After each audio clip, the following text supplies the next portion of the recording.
Lamentable, lamentable. El homosexualismo, por supuesto, no es algo para tratar despectivamente. El homofóbico es alguien que sí puede ser considerado como una persona con graves problemas y que requiere tratamiento tal vez. Ana Mercedes Díaz fue directora del Consejo Nacional Electoral en Venezuela. Me acompaña para conversar de lo que se está viviendo en estos momentos. Bienvenida, muy buenas noches. Buenas noches, Pedro. Muy amable por acompañarnos. José Hernández es subdirector del diario El Venezolano. Un placer tenerlo con nosotros, caballero. Gracias, Pedro. Muchas gracias.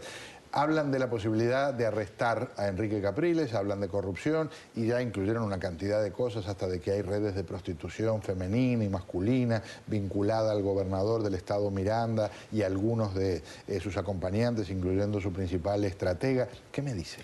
Mira, el arma del régimen es el engaño y su poder es el miedo. Nosotros no podemos creer nada que provenga de ese régimen. Ellos son capaces de hacer cualquier montaje y pueden inventar cualquier cosa.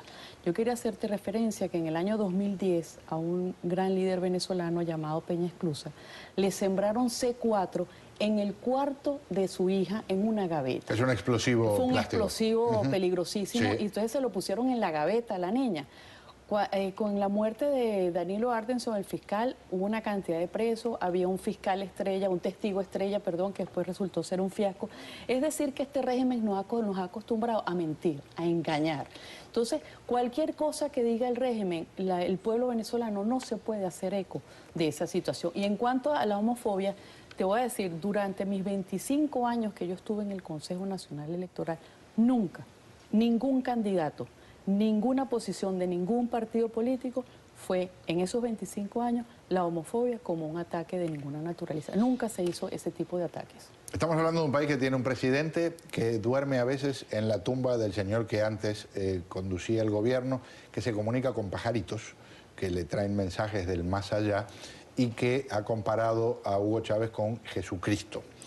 Un país que tiene una Asamblea Nacional presidida por un señor que fue denunciado por uno de los propios esbirros del régimen como una persona corrupta. Me refiero a Diosdado Cabello y la denuncia que hizo en su momento Mario Silva. En ese marco, en ese panorama, están, como dicen las palomas, disparándole a las escopetas. Tiene que agregarle dos cositas más, que hay un desabastecimiento brutal, donde a veces los que van a comprar harina pan son asesinados por las turbas porque no consiguen harina pan o aceite de comestible, donde la inflación no baja mensualmente del 4 o 5%, donde el Banco Central acaba de perder a su nueva presidenta porque está involucrada en un caso, se llama Bandes, donde hay involucrados aquí en Miami varios ejecutivos del banco.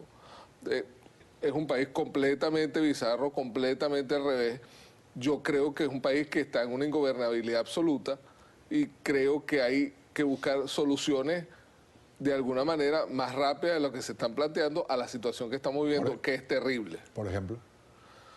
No sé, yo en el periódico la semana pasada publiqué la posibilidad de la renuncia de Capriles, que es una solución que está en la Constitución inclusive, pero claro... ¿Cómo ve la renuncia de Capriles? La renuncia de Maduro. Ah, ya. La renuncia de Nicolás Maduro. No, me asustó. Sí. Sí, yo también, yo me casé. No, la renuncia de Nicolás Maduro me equivoqué, perdón. Pero no es realista. No es realista.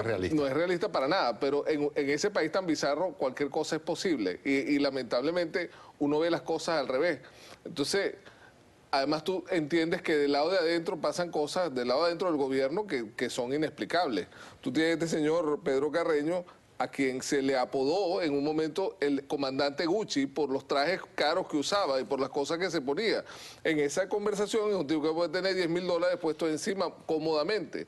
Aparte de eso, es una persona que siendo capitán lo retiraron de la fuerza y esa era la acusación que estaba diciendo que era mentira, porque se robaba la comida de los soldados. O sea, no es un personaje fácil. Mira, Pedro, yo quería hacerte la siguiente acotación. Cuando se habla de la escasez en Venezuela, se trata de decir que eso va a tumbar el régimen. Yo quisiera recordarle a la gente que en Cuba el castrismo ha controlado el hambre a través del terrorismo y a través del racionamiento. Cuando nosotros nos trasladamos a Venezuela, eso está pasando en Venezuela. Hay un control con racionamiento, se pretendió hacer la libreta en un estado y después se recogió, y el terrorismo que funciona. Entonces, esos dos elementos, aun cuando la oposición piensa que la escasez de alimentos podría implosionar al régimen, no se puede dejar a un lado que el terrorismo que utiliza el Estado para mantenerse en el poder es un elemento es un factor que tú tienes que estar pendiente. Incorporamos algo de lo dicho en las últimas horas por Nicolás Maduro y por Enrique Capriles. Voy a llamar una emergencia nacional en la lucha contra la corrupción.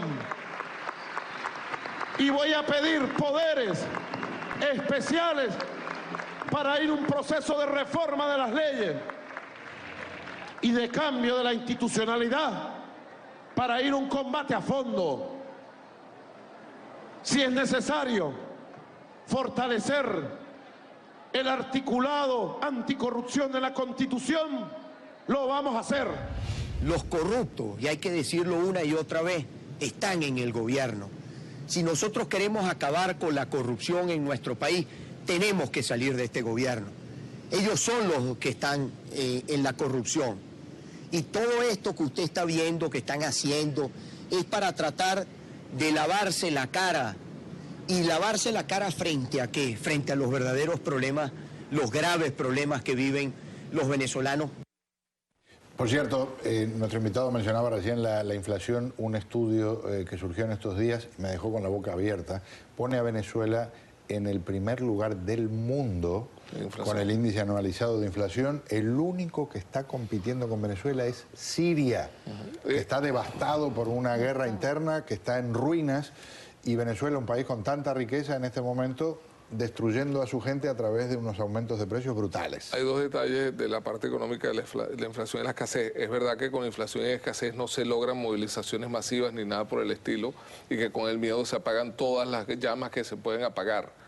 Pero ahí hay cosas de esa presentación que nosotros acabamos de ver. Capriles habló desde un canal de televisión creado por internet para él, porque no hay por dónde sacarlo.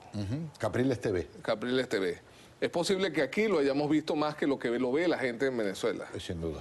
Nicolás Maduro habló en cadena nacional y dijo la barbaridad esa que dijo, que implica un cambio de la Constitución a través de poderes especiales en una asamblea que no controla completamente para poder tener los poderes especiales, y que está tratando de descabezar un diputado para poder hacerlo. O sea, esos son detalles desde el punto de vista informativo que hay que tomar en cuenta, porque entramos otra vez dentro del mundo bizarro este. Tengo unos segundos para redondear. Le pido lo que le planteaba cuando él dice lo de buscar una solución. ¿Qué solución? Porque tenemos claro el problema. Mira, ¿Qué se puede hacer? No se tiene tan claro el problema, Pedro, porque en Venezuela todavía hay personas que les da miedo llamar al régimen venezolano como una dictadura. A las dictaduras se le enfrentan como dictadura. Mientras nosotros sigamos dándole vuelta a ese concepto y sigamos tratando como una democracia, no vamos a encontrar la salida. Porque cuando tú me hablas de renuncia, me hablas de esos procedimientos que son procesos democráticos, eso vale en una democracia. Pero es que en Venezuela no hay democracia, él lo acaba de decir, se está haciendo ahí no hay separación de poderes, hay el ejecutivo, el legislativo, el judicial, el electoral, todos los poderes están secuestrados con el régimen. Entonces, si no hay democracia, entonces no se puede hablar en los términos que se está hablando. Gracias por acompañarme. Un gusto tenerlo conmigo. Igualmente. Muy, pero muy amable.